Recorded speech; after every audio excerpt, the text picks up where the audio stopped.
चलो गाइस, आज हमारा लेक्चर नंबर 1 रहेगा force and laws of motion का। ठीक है, इससे पहले मोशन कंप्लीट हो चुका है ना। तो आज हम बात करेंगे force and laws of motion के बारे में। बेसिक सा चैप्टर है, इजी चैप्टर है। ठीक है, तो थोड़ा समझ के यहाँ पे स्टार्ट करेंगे। तो हमारा ये रहेगा आज लेक्चर नंबर 1 इसका। Lecture 1 force and laws of motion. Laws of motion. तो पहले हम स्टार्ट में पहले फोर्स से पढ़ेंगे कि फोर्स क्या होता है, क्यों होता है, क्या सिग्निफिकेंस है, और फिर हम बात करेंगे न्यूटन्स लॉज के बारे में। Force and laws of motion. Now see, देखिए एक सिंपल सी बात है। फोर्स क्या है? कोई एजेंसी है। फोर्स क्या है? कोई एजेंसी है जो बॉडी में क्या करती है, मोशन प्रोड्यूस कर सकती है या करवाने की कोशिश करती है। जैसे ये स्टाइलर मैंने अपने हाथ में रखा है, जैसे मैं इसमें बाहर से फोर्स लगाऊंगा, ये क्या करेगा? मूव करना स्टार्ट कर दिया ना। Can you see it can move? सही बात है। ओके, वैसे अगर मैं ये वॉल पे फोर्स लगाऊंगा, तो अगर आप ये वॉल पे फोर्स लगाएंगे तो वॉल मूव करेगा क्या? नहीं मूव करेगा। हाँ, पर मेरी टेंडेंसी, मेरी कोशिश क्या रहेगी? इसको मूव करवाने की। मेरी टेंडेंसी या कोशिश क्या रहेगी? इसको मूव करवाने की कोशिश रहेगी, और ये मूव करेगा नहीं, ये मूव करेगा नहीं। एक और डेफिनेशन होती है फोर्स की, जिसको हम बोलते हैं पुश एंड पुल। क्या होता है तुम्हारा? पुश एंड पुल, मतलब किसी को खींचना या धक्का देना। पुश और पुल, जैसे स्प्रिंग है। ठीक है, ये स्प्रिंग है, मान लीजिए आपने ये स्प्रिंग लिया। ठीक है, दिस इज अ स्प्रिंग। ठीक है, ये स्प्रिंग है। अगर आपने इसमें बाहर से कोई मास अटैच किया तो ये क्या हो जाएगा? तुम्हारा खींच जाती है। ठीक है, तो इसको पुशिंग एक्शन हम बोलते हैं। ठीक है, pulling action, not pushing, pulling action हम बोलते हैं। उस हिसाब से आपकी लेंथ ऑफ द स्प्रिंग क्या होगी? तुम्हारी बढ़ जाएगी। लेंथ ऑफ द स्प्रिंग क्या हो जाएगी? तुम्हारी बढ़ जाएगी। तो ये कौन सा एक्शन है तुम्हारा? पुलिंग। ये क्या है तुम्हारा? पुल करना। ठीक है, पुश करना। आप देखो, एक डबल टेनिस आपने सिंपल सा ये रहता है ना, तुम्हारा स्पंज बॉल रहता है, आपने ऐसे उसको स्क्वीज किया तो उसका साइज छोटा हो जाता है ना। हाँ, तो ये ऐसा हो गया। ये क्या हो गया तुम्हारा? ये आपका क्या है? पुश करना। ये क्या हो गया तुम्हारा? पुश करना। कि आपने इसको क्या किया? दोनों डायरेक्शन से क्या लगाया? फोर्स लगाया। दोनों डायरेक्शन से फोर्स लगाया, इससे साइज क्या हो गया? स्क्वीज हो गया। साइज क्या हो गया तुम्हारा? स्क्वीज हो गया। समझे मेरी बात को? गेटिंग? तो फोर्स आपको समझा, एक एजेंसी है। फोर्स क्या है तुम्हारी? एक एजेंसी है, एक एक्सटर्नल एजेंसी है जो मोशन प्रोड्यूस कर सकती है, जो मोशन प्रोड्यूस कर सकती है या करवाने की कोशिश करती है। या तो एक डेफिनेशन ये हो गई, या दूसरी डेफिनेशन ये हो गई कि फोर्स क्या है? एनी पुश और pull that act on the body. कोई पुश और पुल जो बॉडी पे एक्ट करता है, उसी को हम क्या बोलते हैं? तुम्हारा फोर्स बोलते हैं। ठीक है, तो यहाँ पे अभी अगर मैं यहाँ पे डेफिनेशन वाइज हम बात करें तो फोर्स क्या होता है तुम्हारे? Any external agency, any external agency which produce a motion, any external agency which produce motion or tend to produce a motion or tends to produce a motion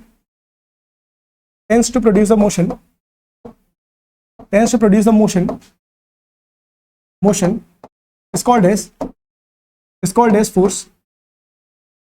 as force, जो motion produce करता है या कोशिश करता है motion produce करने की। उसके बाद नेक्स्ट पॉइंट दूसरा ये है, पुश और pull acting on the body. तो पुश और पुल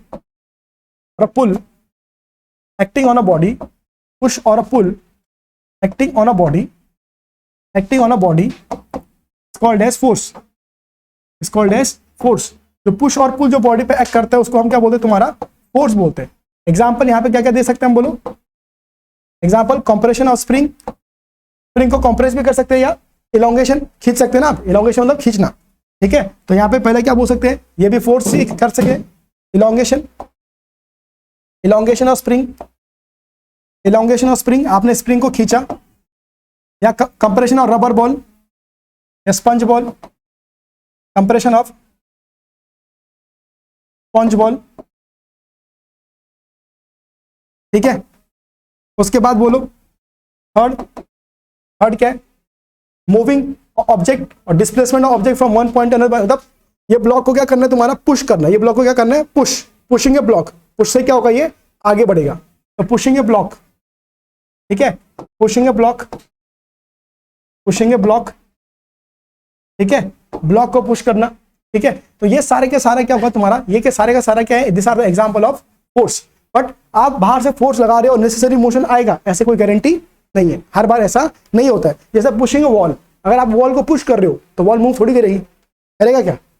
हाँ, तो there should be some threshold, कि किस केस में मूव कर सकता है और किस केस में मूव नहीं करेगा, ये हमें पता होना चाहिए। उसी को हम क्या बोलते हैं? तुम्हारा थ्रेशोल्ड रहना चाहिए। ठीक है, have you got it? Force और एग्जांपल क्या उसके। ठीक है, अरे हाँ या ना, क्लियर हुआ सबको ये? हाँ, नाउ अब आपको यहाँ पे फोर्स भी कितने टाइप के होते हैं तुम्हारे, फोर्स भी आपका 2 टाइप का होता है। फोर्स भी कितने टाइप के होते हैं तुम्हारी जो बुक में दिया है, वैसे तो फोर्स का क्लासिफिकेशन बहुत सारे टाइप से हो सकता है, पर फोर्स में जो तुम्हारी बुक में क्लासिफिकेशन दिया है कि फोर्स इज ऑफ 2 टाइप, एक बैलेंस फोर्स है और एक होता है अनबैलेंस फोर्स। एक बैलेंस फोर्स होता है और एक क्या होता है तुम्हारा अनबैलेंस फोर्स होता है। क्या होता है? One is a balance force, another one is unbalance force. ठीक है, तो बैलेंस फोर्स पहला जो है, first is balance force, balance force, और सेकंड जो है वो है अनबैलेंस फोर्स। क्या है तुम्हारा सेकंड जो है वो क्या है? Unbalance force. ठीक है, अनबैलेंस फोर्स। बैलेंस फोर्स और अनबैलेंस फोर्स से क्या समझते हो? बैलेंस फोर्स वो फोर्स होता है, नाम पता चलिए बैलेंस हुआ है, मतलब जितना फोर्स ये एक साइड से लगा रहे हो उतना ही फोर्स आप क्या लगा रहे हो, दूसरे साइड से लगा रहे हो ना। अब ये मूव नहीं कर रहा है, स्टाइलर मूव कर रहा है, क्या करेगा? नहीं करेगा। Why it will not move? क्योंकि जितना फोर्स इधर से लग रहा है उतना ही फोर्स क्या लग रहा है, इधर से लग रहा है। So both are balance to each other, both are balance to each other. ऐसे टाइप के फोर्स को क्या बोलते हैं तुम्हारे, ऐसे टाइप के फोर्स को क्या बोलते हैं तुम्हारा बैलेंस फोर्स। तो दोनों साइड से आपको क्या लग रहा है, तुम्हारा इक्वल एंड अपोजिट फोर्स लग रहा है, तो ऐसे टाइप के फोर्स को क्या बोलते हैं? बैलेंस फोर्स बोलते हैं। अनबैलेंस फोर्स क्या होता है? वो फोर्स जो एक साइड से लग रहा है। फॉर एग्जांपल ये देखो, ये अनबैलेंस फोर्स है ना, बैलेंस फोर्स में कभी मूव नहीं करता है। मूव कर रहा था क्या बैलेंस फोर्स में? मूव कर रहा था बैलेंस फोर्स में? No, it is not moving. और अनबैलेंस फोर्स में मूव करता है, यस ये मूव करता है, दिख रहा है ये, it will move. Unbalance force में क्या करेगा, ये तुम्हारा क्या करेगा, मूव करेगा। ये क्या करेगा तुम्हारा, मूव करेगा ही करेगा। समझे मेरी बात को? तो मैं आपको ये बोलना चाहता हूं कि बैलेंस फोर्स क्या होता है। यहाँ पे एक डायग्राम भी हम यहाँ पे बनाएंगे। बैलेंस फोर्स क्या होता है? The force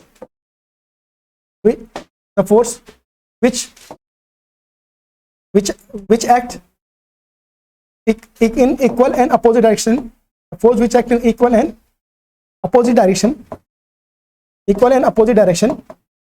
with the same magnitude। ये क्या करेगा तुम्हारा, इक्वल एंड अपोजिट डायरेक्शन में लगेगा with the same magnitude, with same magnitude. ठीक है, इससे मोशन कभी होगा नहीं, क्योंकि क्या कर देगा, एक दूसरे को क्या कर देगा तुम्हारा, बैलेंस कर देगा। क्या कर देगा बोलो, क्या कर देगा, बैलेंस कर देगा। फॉर एग्जाम्पल अगर यहाँ पे एक ब्लॉक बना दिया जाए, ये एक ब्लॉक है, ठीक है, ये ब्लॉक है जो रेस्ट किया गया है कहाँ, आपके यहाँ पे ग्राउंड पे रेस्ट हुआ है यहाँ पे। ठीक है, ये रेस्ट हो रहा है ग्राउंड पे, यहीं पे बना लेते हैं नॉर्मली, ये ग्राउंड पे रेस्ट हो रहा है। यहाँ पे आपने बाहर से इधर से लगाया 10 न्यूटन और इधर से भी आपका इतना लगा रहे हो तुम्हारा 10 न्यूटन, तो बैलेंस हो जाएगा।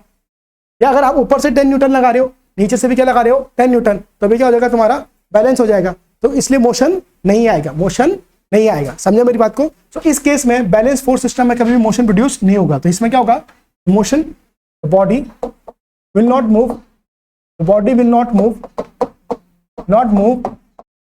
under the action of external force, under the action of external force, body will not move under the action of external force. Why it will not move?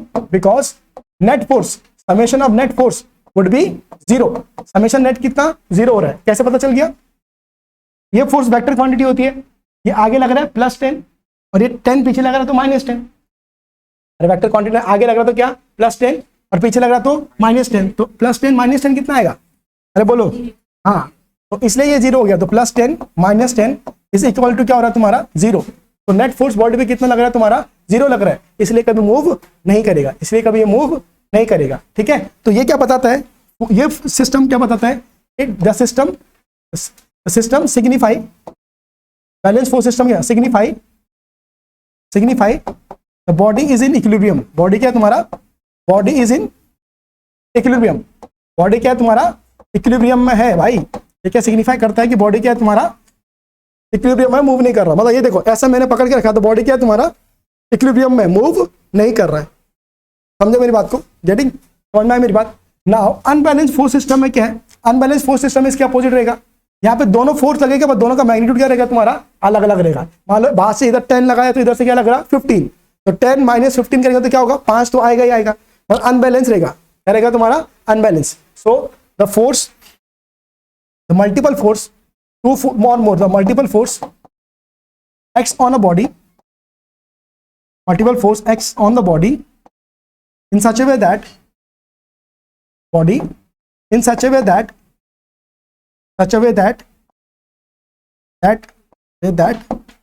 the resultant force is not 0। Resultant force is not zero, resultant force कभी zero नहीं होगा, resultant force is not zero, ठीक है, resultant force is not zero, such type of force system, such type of force is called as, तो क्या बोलते तुम्हारा unbalance force, is called as, बोलो, कॉल्ड एज अनबैलेंस फोर्स। ये आपका unbalance force हो गया, ठीक है। इसका हम एक यहाँ पे डायग्राम भी बना सकते हैं, ठीक है, यहाँ पे ध्यान दीजिए फॉर एग्जांपल, ठीक है, यहाँ पे देखेंगे कंपार्टमेंट हम लिख रहे हैं, देखिए अगर आपके पास ये ब्लॉक है, सेम एग्जांपल लेते हैं, आपके पास अगर ये ब्लॉक है, ठीक है, अब यहाँ पे से आप क्या कर रहे हैं, यहाँ पे से आप एक फोर्स लगा रहे हैं, ठीक है, और इधर से आप एक फोर्स लगा रहे हैं ऐसा, ओके। नाउ सी ये रेस्ट कर रहा है ग्राउंड पे, ऑब्वियस बात है। अब यहाँ पे आपने 20 न्यूटन लगाया और उधर से लगा दिया 30 न्यूटन, तो रिजल्टेंट कितना आएगा, नेट निकालो, yes, summation of F net क्या होगा, आगे +20 और पीछे कितना बेटा -30, तो क्या होगा -10, -10 सिर्फ ये बता रहा है कि पीछे लग रहा है फोर्स, रिजल्टेंट फोर्स आया ना, there is resultant force, resultant force तो है यहाँ पे, तो रिजल्टेंट फोर्स है, इसलिए बॉडी ब्लॉक क्या करेगा, ये सिस्टम क्या करेगा, मूव करेगा, तो इसका सिग्निफिकेंस क्या होगा, यहाँ पे system signify body is in equilibrium, तो ये सिस्टम क्या सिग्निफाई करेगा, ये सिस्टम सिग्निफाई करता है कि बॉडी किसमें है तुम्हारा, मोशन में, किसमें है तुम्हारा, मोशन, क्योंकि बॉडी पे फोर्स तो लग रहा है ना, तो ये सिस्टम क्या सिग्निफाई करता है, इट सिग्निफाई बोलो, it signify that the body is in motion, ठीक है, सिग्निफाई करता है बॉडी क्या होता है तुम्हारा, मोशन में होता है, ठीक है।